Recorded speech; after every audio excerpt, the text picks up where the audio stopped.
Well, the Italy trip was an opportunity, one, to come together and bond as a team. I mean, they were forced to live together, hang together, play together for 15 days traveling, and then that month preparing for it. So, I couldn't put a price tag on it with that many newcomers to get that kind of experience. The practice was what I loved the most in terms of just setting a foundation and a base for teaching the fundamentals. The Italy, Cully hadn't played in basically 2 years, and there's been a lot of talk about Cully, and I want to taper some for him that sitting out 2 years, and it was great to see him get some of that out of his system in Italy, and it was really beneficial for him to get 4 games under his belt, so he's just not thrown into it this year.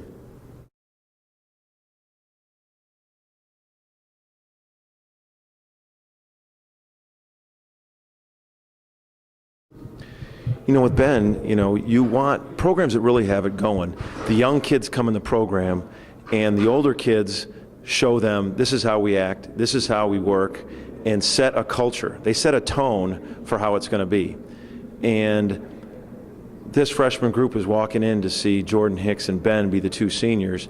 And from a year ago to now, I've just watched Ben mature, be more physical and aggressive, and his work ethic in the weight room, on the floor, has displayed that. And that's what I want our freshmen to see. Hey, you can be a model citizen, you can be an academic All-American, you can balance your life with academics and then be really competitive on the floor. And Ben's a great example, as well as Jordan, as these 7 freshmen come in.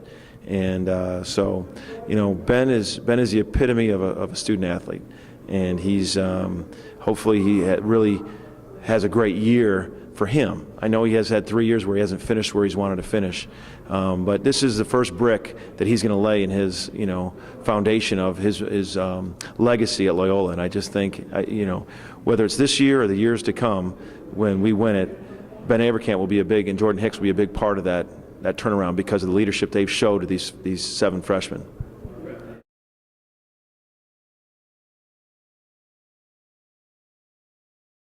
Key is that we don't believe it, that we don't believe the prediction, because predictions only matter from within your own locker room. And I told our guys that many times. What other people think, no one knows how hard we're working. No one knows what we're doing behind the scenes.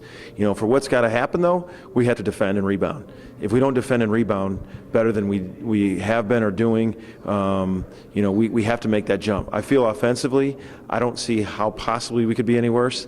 So I know with some pieces that we've added and with a lot of different areas, we're going to be better offensively. But we got to be great at boxing out. We got to be great at defending, transition defense, and those are the areas that are at the end of the year we're really going to see. Did we significantly make a jump in those areas? Will be a key to our success.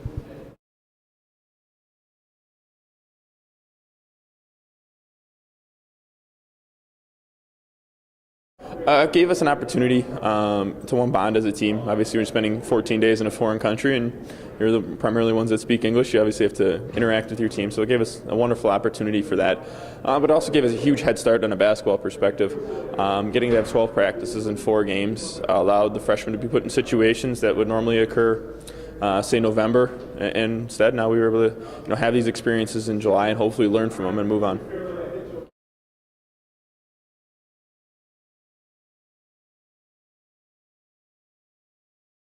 Well, obviously, with so many young guys, they're inherently going to be looking toward those older guys as, how to handle the time, how to balance the rigors of college basketball. So I think for us, just being someone that the freshmen can seek out for advice, but also be ones that they trust and understand that we will hopefully show them the right way, and that we, through our experiences, can help them know the right way to go.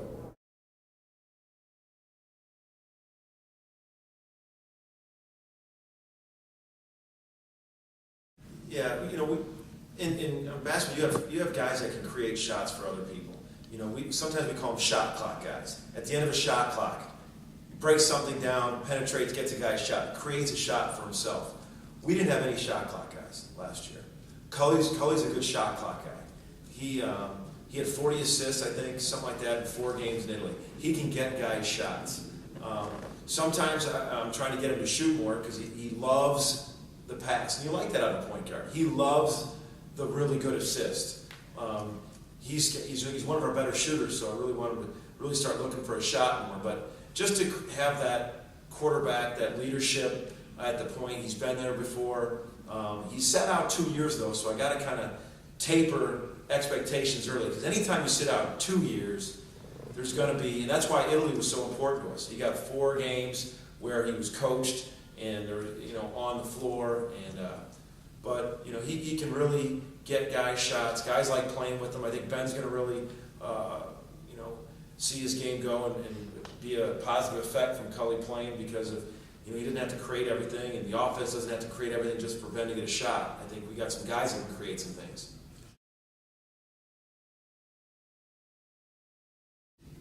When I took over the Loyola job, there was one Illinois player on our team. We're Loyola of Chicago, and there's one. So that was a priority for me. And we, if you look at various different rankings, the top 20 players in Illinois. So in our first year recruiting from a last place team, if you take the top 20 players, Milton Doyle's ranked 5th, Kiki White was somewhere between 11 and 15, and Tanner Williams was 20. So in our first year, we got 3 of the top 20 ranked players in the state of Illinois recruiting from last place.